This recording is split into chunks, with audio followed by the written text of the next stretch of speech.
Hi, it's Professor Chew. Thank you for getting in all of your assignments. I just wanted to let you know about the schedule for getting things graded. I really try hard to grade things, certainly within a week of you submitting them, but really more like 3 to 4 days. I'm usually not going to be able to get to all of your short writing assignments over the weekend because you turn them in on Friday, which is great. At Friday at around midnight, that's the time to turn them in. I'm sorry, there is an error on that on the assignment. The error was I had set the assignment to be due at 8:55 because for some reason, because I'm in California 3 hours behind you, Sakai, if I set assignments to 11:55, it pushes them 3 hours forward. That doesn't probably make any sense. But anyways, because of the time difference for me being in California, you being in New Jersey, that makes Sakai do weird things with the timestamps on due dates. So anyways, if you ever see though anything that looks wrong, especially if it says on the syllabus assignments are due at 11:55 and I've set it for an earlier time, email me. That is really the fastest way to get in touch with me. I check my email that I used for these classes a lot. And there is also a Facebook page that a student kindly made for our class, and I've added a link to that on our Sakai page. So you can check that out. But I do get the assignments graded as fast as I can. The reason that I'm not as fast on the weekends is because the reason I am in California is that I have this 19-year-old autistic son, Charlie, who lives in a group home about an hour away from me. And my husband and I always spend most of the weekend during the day with him, taking him for bike rides or going to this horseback riding ranch. So as a result, I'm not able to get to all of your assignments as quickly as I want to on Saturday and Sunday. But during the week, he's in school. So this lecture today a lot of it is about ancient history. So we are going to take a look at some more history because we are reading this week. We're reading this week. Actually, we're finishing the Odyssey, and we are also looking at another writer, Hesiod, at his works and days, and then we will move forward by a couple hundred years and start discussing a lot of Greek prose writers, including a history writer named Herodotus and some Aristotle. So we'll be covering a lot of history, but I want you to know what's going on in between those periods. So, and I'm just going to make sure that, okay, this is broadcasting. It'd be a pity if I were talking and you were seeing the wrong thing. Yeah, I'm using different software. If I seem kind of obsessed with the software I'm using, it's true. I keep trying to find the perfect lecture software. So right now I'm trying Google Live Streaming. See what happens. Anyway, so we're covering about, we're not going to cover every single thing that happens in these 300 years of Greek history, but there's one very significant thing that happens. So basically, the periods that we started looking at, we really started with Homer, of course, and Homer lives in the Archaic Age, right around the start of it, around this, he might have lived around maybe 725 BCE. Hesiod lives around the same time in this Archaic Age from about 800 to 480 BCE. Homer's poems, as I mentioned in the previous lecture, really reflect the Dark Ages, or what's called also the Iron Age sometimes. And then in a lot of ways, they also reflect, though to a much lesser extent, because that's, of course, a further back time, the Mycenaean era, which is at the end of the Bronze Age. So in other words, Homer's poetry with this mythological setting is somewhat, I wouldn't really say nostalgic, but it's a memory of a time that was past. And that's why, as we discussed last time, some of the details, like about the use of the chariot, are incorrect. But what starts to happen, certainly in the Dark Ages in Greece, even amidst this decline in the population in the Dark Ages and a decline in civilization in terms of the building that the Greeks carry on and the pottery that they build, and again, a decline in population and settlements, is the Greeks also start to move out of Greece. And in particular, they start to trade with the western coast of Asia Minor. And in fact, so many Greeks actually go there and start setting up colonies. So sort of, cities that are who still have ties to whatever city the colonizers were from. They set up so many of these cities on the western coast of Turkey that the western coast of Turkey in the ancient world is heavily Greek-speaking, and it's called Ionia. And then later on in the Archaic Age, this migration and this expansion of colonies goes even further. So the Greeks first go east, and then they go west. They go out to, they go further east to the Black Sea, for instance, where the Ukraine is. But they also go to southern Italy and to Sicily, and even all the way to Spain. So there are Greek colonies there. At the meantime, in Greece, in the midst of the sort of oligarchies that we've been looking at with the basileus and the basileas, we also see the start of the rise of the polis, or the Greek city-state. So in other words, Athens is not an important city in the time of Homer, neither is Sparta, neither is Corinth. But all of these city-states are developing, gaining population, and participating also in trade. Well, certainly Athens is, and Corinth. Around the time, too, in the Archaic Age is the first Olympiad. This is an important date to note, 776, because the Greeks actually dated their years in relation to the first Olympiad. So it's kind of a 0 point, and the Olympics occurred every 4 years, just like they do now, just like they just finished up. And then later, so what we're going to be talking about somewhat starting next week is the classical period, when Athenian radical democracy is really at its height, as is the Athenian Empire. In our age, again, the main political structures in these rising city-states are generally an oligarchy, though some states take on more of a form that we would call a democracy, with the power among many. And in some cases, there's what happens is a tyrant takes over, which tyrants, of course, are one of the subjects of our class. So this is a map that just gives you some idea of Greek colonization and how extensive it was. For instance, here is Athens and Sparta. Well, we see Greeks colonizing, certainly going into the northern part of Greece. And also, setting up colonies all the way over here in Spain or Iberia. Actually, the map looks a little cut off. Actually, I believe that this is the yellow here on this map. Sorry, it's a little bit cut off. Actually represents Ionian colonies. These are the colonies, for instance, around Western Turkey or Ionia. And you see how far these are all Greek-speaking over here on the Black Sea, up to what's called Scythia, over in Byzantium, for instance. And then, yes, over here all the way to Spain. The colonies that are green are other Greeks, Greeks who don't speak the Ionian dialect, but also founded colonies. So again, they're the Greek-speaking. The lighter purple, the lavender, represents the Phoenicians, who we'll talk about in a moment, and their colonies, which include the city of Carthage, for instance, which becomes important in Roman history. And then this darker purple represents the Dorians, who come really from the Spartan area. So the Ionian colonies are linked to Athens. They actually speak a dialect of Greek called Ionian, which is similar, whereas the Dorian colonies are linked somewhat more to Sparta, and they speak a dialect of Greek, which is the Spartan dialect. It's Dorian, and you see what they founded colonies here, all the way over to Libya, for instance, and modern-day Tunisia. And then also, one way to think about this is, of course, so the Greeks first go east, and then they also founded colonies west. Why did people leave? Well, people left primarily because of trade. And for economic reasons, the reasons many of us do things in order to make a living. Also, there was around the time after the population decline in the Dark Ages as the population increase in the Archaic Age. So the custom is that, the land holdings in Greece would be shared among sons. This is called kleros. And the result is that as time passes, the plots that are given to sons become smaller and smaller. And actually, Hesiod, in his Works and Days, which we're reading, actually talks about this. He actually says, you should really only have one son to leave your property to. If you have two, live for a long time so he can have an inheritance.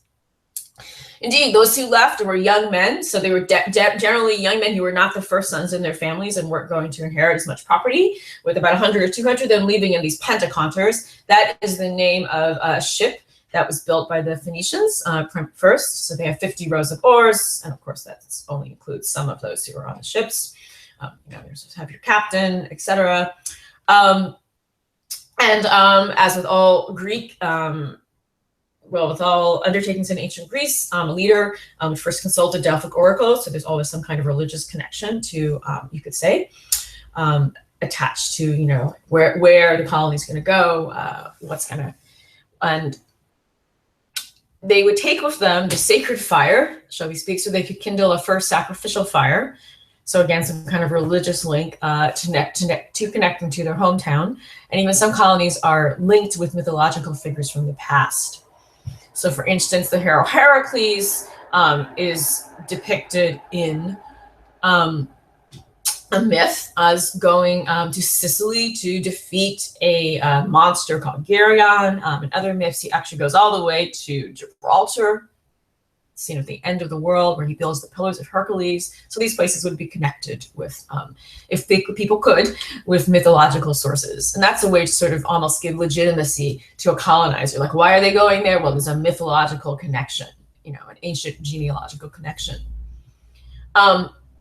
And again, just a little more background about the how we know this. Well, we know this in part because of the presence of those different dialects. The fact that the Ionic dialect is spoken in Athens or Attica, but also in this large island, which is called Evia, or Evoa, it's over here, sorry. Evia is the modern Greek pronunciation. And the fact that the Dorian dialect of the Spartans is spoken in other places that are linked to the Spartan colonies is one of the ways that we know where Greeks from Attica or the Peloponnese, Boeotia, etc., went to found colonies. In fact, Hesiod himself mentions that his father was from a place where an Ionian dialect of Greek was spoken, Kume, which is actually on the coast of Turkey, the western coast. And Hesiod says his father, Kume is around here, near the island of Lesbos. And Hesiod's father actually emigrated, kind of, you could say, not in a reverse direction. He went east-west to Boeotia in central Greece, to a town called Askra. And Hesiod doesn't like it there. He said it's never nice, it's hot and unpleasant. Colonies maintain links to their home countries, but they soon would become independent cities. But you know, sometimes what you'll see happening is that a colony will become an ally, for instance, to its mother city in later years. The Greeks and colonies tended to intermarry with the local population. So another way of them forming links.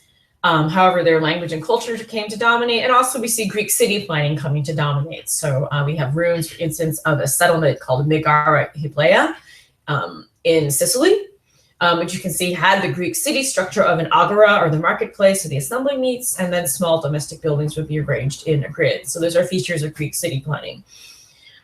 You can still see the evidence of some of these Greek colonies. Some of these cities are Massalia, which is Marseille in the south of France, Emporion, which is in Spain, Neapolis is Naples, Possidania is Paestum in the southern part of Italy.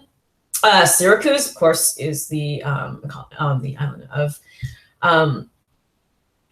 Sicily, and Philoppolis is Plovdiv, actually, in Bulgaria. So the Greeks, in other words, went very far, and so this is just another map. I know it's in German, but it's a good map. So alas, I know. Well, if you know German, you can practice your German. But it again shows you where the different dialects were spread, and also shows you that the red means that this is a Greek colony, the yellow means that this is a Phoenician colony, and the gray is sonstige. It's other. Mer is, yes, it means a sea. So that's to give you some sort of background in what was going on with ancient Greece, and this idea that the Greeks are leaving ancient Greece and meeting other people, meeting other cultures. I mean, that's of course a big theme in the Odyssey, but you know, for practical matters, it actually is happening among the Greeks in this period from 800 to 500 BCE. And so Greek culture, in other words, is really spreading around the Mediterranean, and their language. 800 BCE also, just to note, is also an important time among the ancient Greeks, because it's when writing, which had disappeared on the Greek mainland, reappears. The reason it reappears is, again, because of trade. The Greeks adopt the script from the Phoenicians. Herodotus, the historian, calls Greek letters actually Phoenikeia grammata, Phoenician letters. So the Phoenicians are used as a Semitic-speaking people, so they don't have any vowels in their language like Hebrew or Arabic today. And the Greeks, so what the Greeks did is they actually took some of the letters that were used for consonants and used them as vowel sounds. Before the adoption of the Greek alphabet or the Phoenician grammata, the Greeks used linear B and some evidence also of linear A among the Mycenaean period. You can find a lot more about ancient alphabets at this website.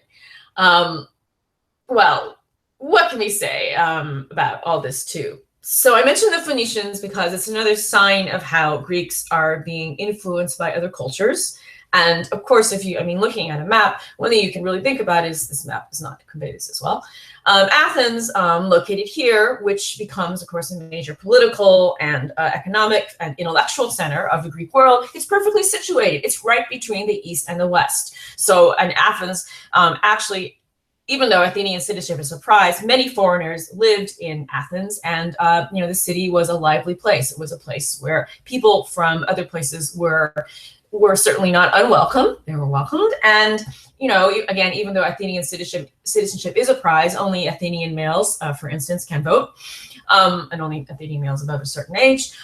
Still, the city of Athens, did not hesitate to foment, was outward looking, I guess that would be centrifugal, and sought to form ties of trade, and eventually sort of political alliances with those from other places. And indeed, so the Greek alphabet is evidence of that, but also even some of Hesiod's writings. Hesiod, namely, because, again, we say his father originally was from the western coast of Turkey, Ionia, but also Hesiod, some of the writings in, for instance, the Theogony, which is really about the birth or generation of the gods, has a lot of links with Near Eastern, ancient Mesopotamian myth.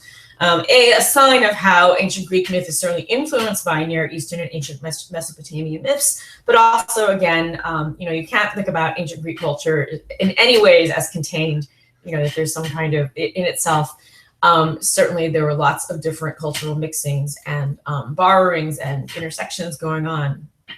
It was a diverse place, right? Just like we like to say of the US.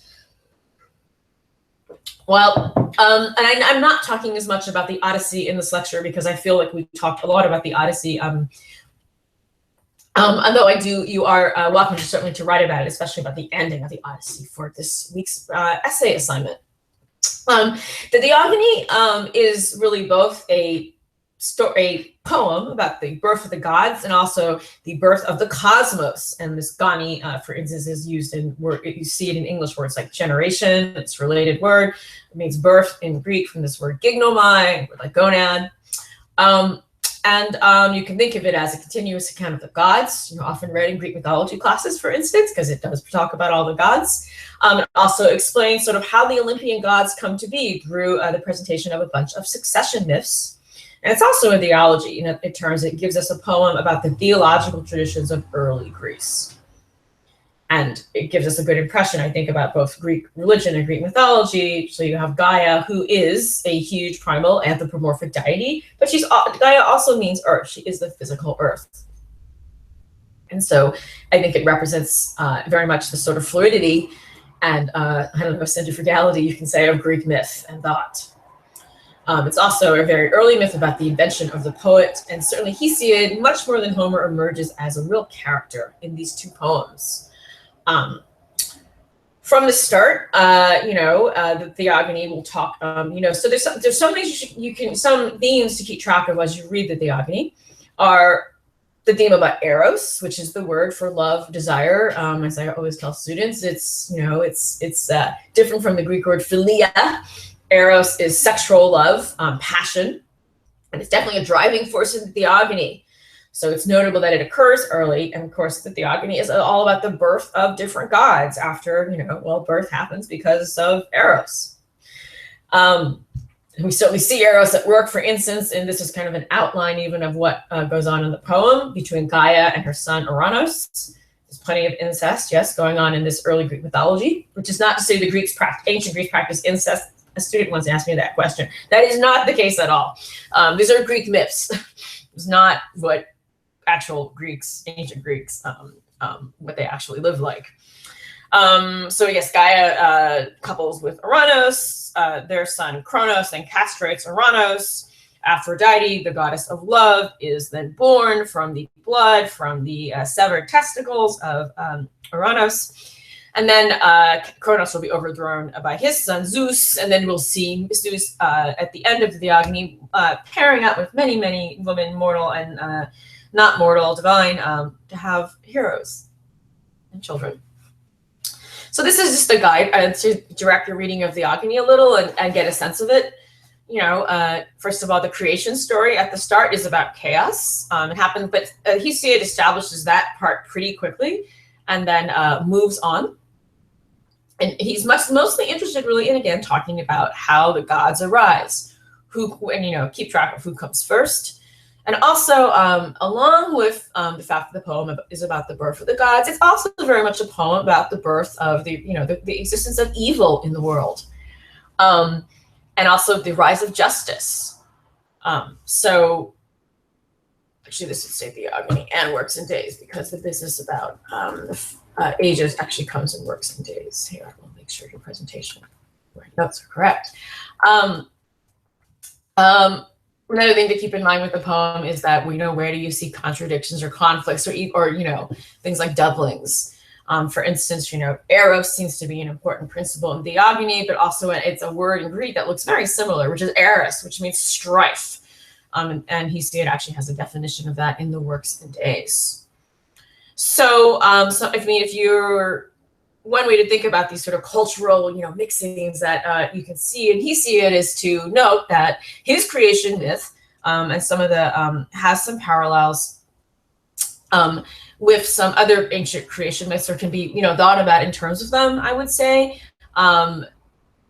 Certainly, I mean, Hesiod doesn't talk about a great flood, but and I think it's almost more interesting to think about what Hesiod doesn't talk about is what he talks about. He doesn't, you know, have some of these things happening, like the flood in, for instance, in the book of Genesis, you know, which occurs because humans have become too evil. In Genesis 6:9, you can read other versions of a great flood that the gods create because, you know, to wipe out the evil human race that they created. In Ovid's Metamorphoses, and also in the Mesopotamian epic Gilgamesh. Hesiod doesn't have an account about the Great Flood, but he does have some stories about how the gods create humans, but they're not happy with their creation, and so it'd be mostly because humans do evil, so they wipe them out and begin again. And there's an account of that in the section on the 5 ages in the works and days.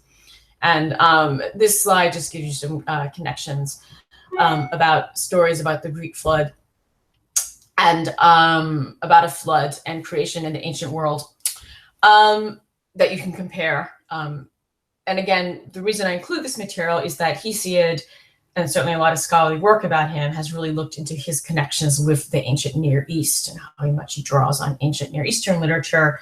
And I you know, much more than we can see that in Homer. And that just gives us, again, another good idea about the sort of cultural mixings going on and influences. And then also, there is some evidence of a succession myth in some of these ancient Mesopotamian epics. The next 2 slides are just some sort of notes that you can think about when you're reading the succession myths in the Theogony. Again, the point of them is to explain the cosmic order of the world, the rule of the Olympian gods under Zeus.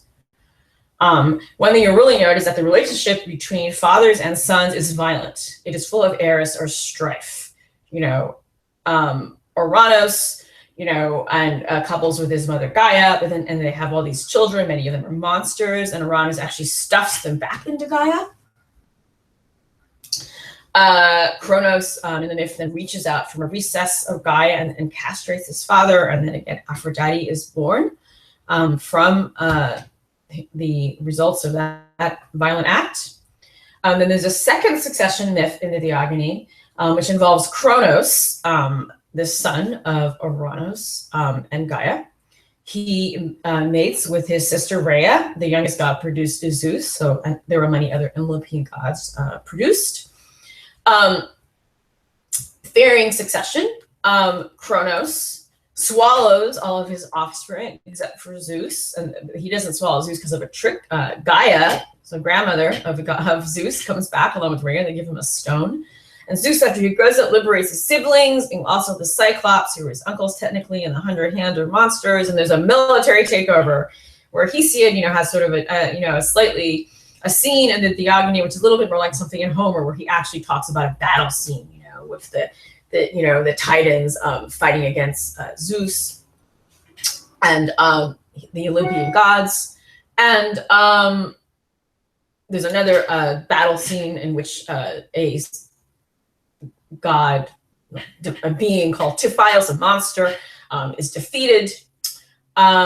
Notably, I wouldn't say it's sort of an inconsistency or just a complication in this myth, is that Gaia, who originally had helped Zeus out, then returns and actually it's her son, Typhios, along with Tartarus, who Zeus has to fight against. So, this myth is, when we think about reading, as you know, if you're taking Greek mythology or just reading any Greek myth, it's not entirely logical.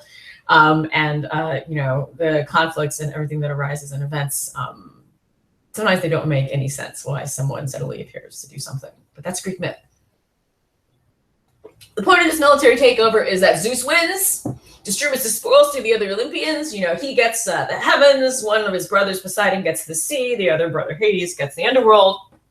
And then the last part of the Theogony is about Zeus in power and how, thanks to Eros, he couples with all these other goddesses and all these heroes are produced.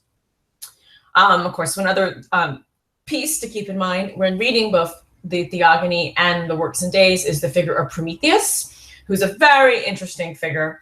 He is a Titan, and it's hard to know. Is he on the side of sort of godlike beings? He's on the side of humans. He doesn't seem to be on the side of Zeus because he tricks Zeus twice using his metis, or cunning, which is also a word used to describe, for instance, Odysseus. So you can keep track of how many times he tricks Zeus, how Zeus retaliates.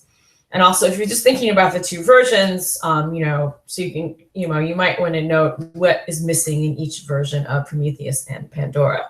For instance, in Works and Days, the version of the Pandora myth is, I think, a little bit shorter, and the emphasis is really on the fact that Pandora is sent to human beings because Zeus is displeased with them, and he wants to punish them, and he creates Pandora as the origin of evil. Pandora herself, her name actually means all gifts, and you can note. Okay, let's see if we can screen share ourselves back to look at some of the text. Okay, so. Here we are looking at the opening of the Works and Days. The section about Pandora there is included in the section called Why Life is Hard. The gods never have, this is from Hesiod, never have let on how humans might make a living. Else you might get enough done in one day to keep you fixed for a year without working. You might just hang a plowshare up in the smoke, and all the field work done by your oxen and hardworking mules would soon run to ruin. But Zeus got his spleen up and went and hid how to make a living, all because shifty Prometheus tricked him. That's why Zeus made life hard for humans. He hid fire. That fine son of Iapetus stole it right back out from under Zeus's nose, hiding the flame in a fennel stalk. So in other words, Hesiod once talks about Pandora because he's explaining why life is hard for human beings. Why do human beings have to work? Why do you have to go to college and do all this stuff so you can make a living, right? Why do we all have to have jobs, etc.? So according to Hesiod, it's because, Prometheus, was trying to help humans out, right? Giving us fire. But Zeus was not impressed at his trick that Prometheus stole fire, And as he says here, things will go hard for you and for humans. After this, I'm going to give them evil in exchange for fire, their very own evil to love and embrace. And the evil turns out to be Pandora, so-called because all the Olympians donated something. She was a real pain for human beings, as Hesiod tells us. So the Pandora myth, though, in the Theogony occurs at a slightly different point of the poem. So it's a good thing to keep in mind why it's there. But actually, for our writing assignment, I would look closely at the works and days in particular, especially because Hesiod talks more about justice there. And he also talks about the two kinds of strife, Eros. And Hesiod defines strife. Well, one kind of strife is the strife that leads to war. That's actually kind of the strife in the Iliad. Where the son of, Achilles and the son and Agamemnon are at each other's throats. But Hesiod also talks about a kind of strife, which is really sort of like jealousy and competition. In other words, when a person is lazing about and sees his neighbor getting rich because he hurries to plow and plant and put his homestead in order, he tends to compete with that neighbor in a race to get rich. Strife like this does people good. So Hesiod seems to actually think that the fact that we have to work and have strife, this is actually a good thing, because it is why people do things. It's why they compete with each other, so to speak.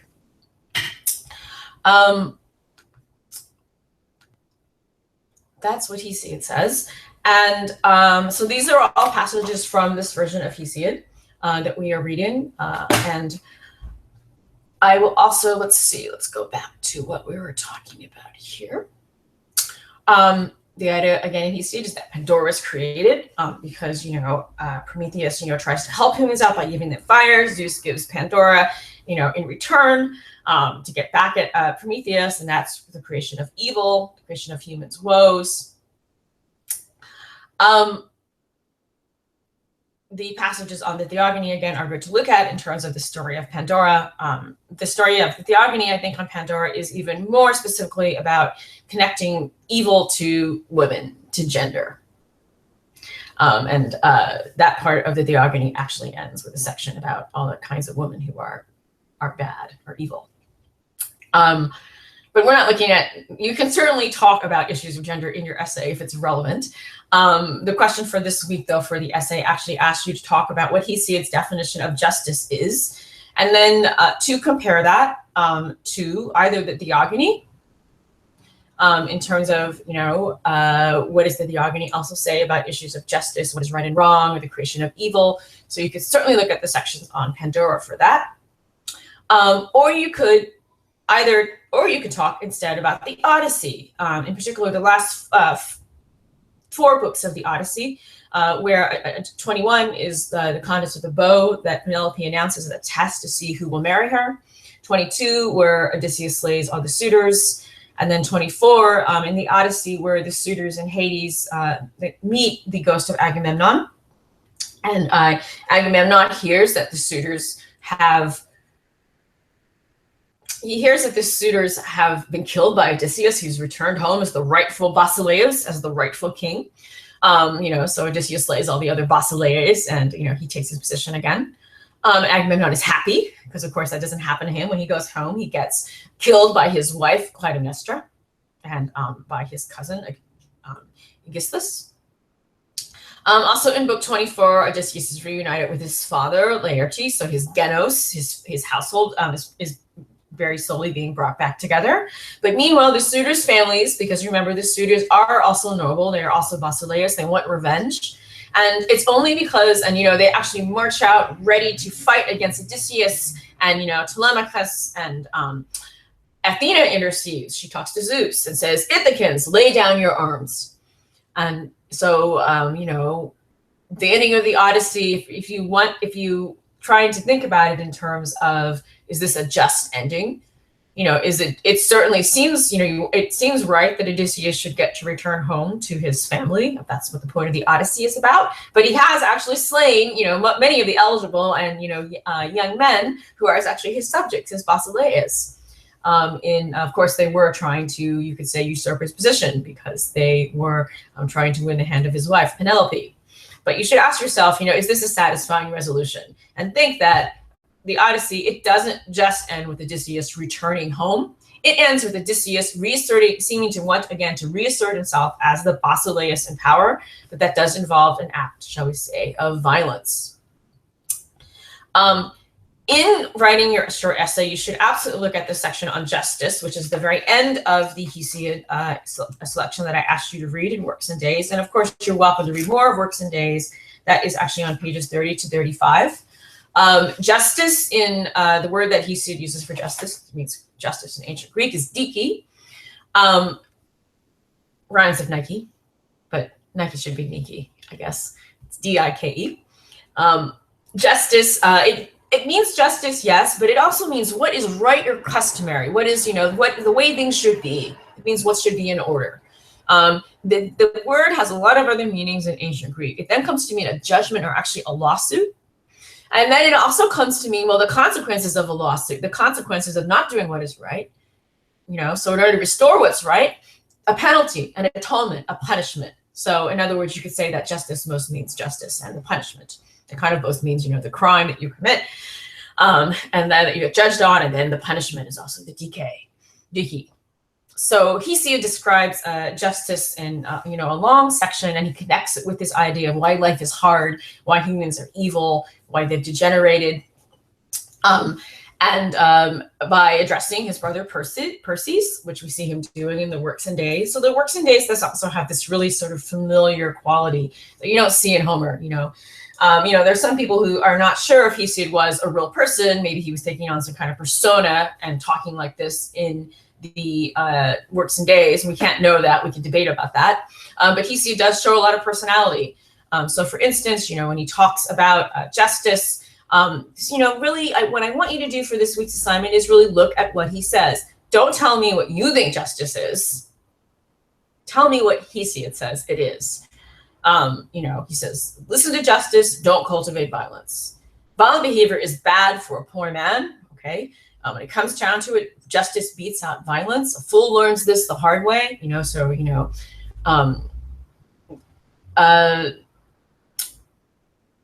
But when judges judge straight for neighbors as well as for strangers and never turn their backs on justice, their city blossoms, their people bloom. So justice is in existence. A city is well ruled. Notice that, but Hesiod perhaps still hasn't really told us what he means by justice. He does suggest that justice comes from Zeus. Zeus decrees a just penalty. A whole city can suffer just because of one unjust man. Zeus, the son of Kronos, will send disaster. Sort of the way, this passage could make you think about Prometheus again. People don't obey Zeus's laws. They get punished for it. Notably, Hesiod says, rulers and lords, it's up for you to observe justice. There are no immortal beings in the world to observe with what corruption and fraud men grind down their neighbors and destroy the state. Plan harm for another, so plan violence for another, engage in strife perhaps, and harm yourself most. The evil we hatch always comes home to roost. That's what we, basically we need to not commit evil. We need to not harm others. How though, what should we do though? And also I would say in this passage, this is one of those things where he talks a lot about justice. He doesn't really come down and say things like justice is this. So your job for the essay this week is really to interpret what he's saying. And again, I want to be really careful. I think this was a question that came up with the first essay, was that some papers defined a leader and then based on, sort of, I would say, are more sort of 21st conceptions of what a leader is, or a ruler, what a good ruler is, for instance, by saying, well, a good ruler should be a military hero. But remember, the definition we gave of the Basileus here for about a ruler in ancient Greece didn't talk about military exploits or being courageous or any of that. So for the short assignments, you do want to look into the text, of course, but you also want to write about the text with reference to ancient Greek history as discussed in these lectures. Again, looking at this passage, and I'm focusing on these passages doing some close reading because that is what I would like you to do for your short essays, and focus on the text. So again, here in this passage, justice is connected with Zeus. The eye of Zeus sees all and knows all, and if he wants, he's looking here right now. The kind of justice the city harbors doesn't fool him one bit. I mean, that justice is an injustice, I think is what he's talking about. But he says, as for me, I'd as soon not be a just man, not myself or my son. It's no good at all for a man to be just when the unjust gets more than what's just. But I don't look for Zeus in his wisdom to bring things to that pass for a long time yet. So Hesiod is kind of complicating the question for you. Here he's saying that, sometimes when you're just, the unjust man does better than you. This is a problem that Plato will later consider in the Republic. So, on the one hand, so Hesiod is not making your assignment easy. On the one hand, he's saying that we need to be just because Zeus is watching. On the other hand, he's saying here in his poem to his brother, Perseus, you take all this to heart, listen to what's right, and forget about violence. And the answer Hesiod will provide is that, you need to work hard. The answer to, what we have to do to please the gods, to live well, is we need to work hard. That's part of being human. So again, that is the assignment for the week, to really look at Homer's Odyssey. At the end of the Odyssey, especially what happens to the suitors, and also to look at Hesiod's works and days and Theogony.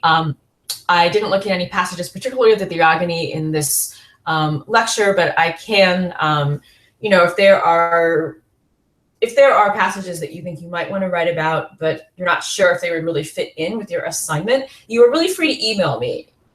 You are really welcome to email me with questions about your essays before you submit them. A couple of you have been doing that, which has been great. That way you don't get, a bad surprise if you see the creator of my questions. I'll just say you are welcome to revise your short essays. And I have a revision schedule in mind. You can't suddenly revise everything for the end of the semester, but you will have sort of like a point up to which you can revise an essay. That's the point of this class. It's to think about writing, and writing always involves rewriting and revision. So yes, you can certainly email me in advance about an assignment. Friday afternoon is probably not a good time to ask me to read a draft, because I cannot give you much feedback at that point at all. But earlier in the week, it's always welcome. And really, if you have questions, ask them before you submit things, before they're due. I'm in California. This is an online class, but that doesn't mean I don't want to hear from you, or that's, not at all. It means that you should totally always get in touch with me, because one of the things that makes an online class successful is really good communication.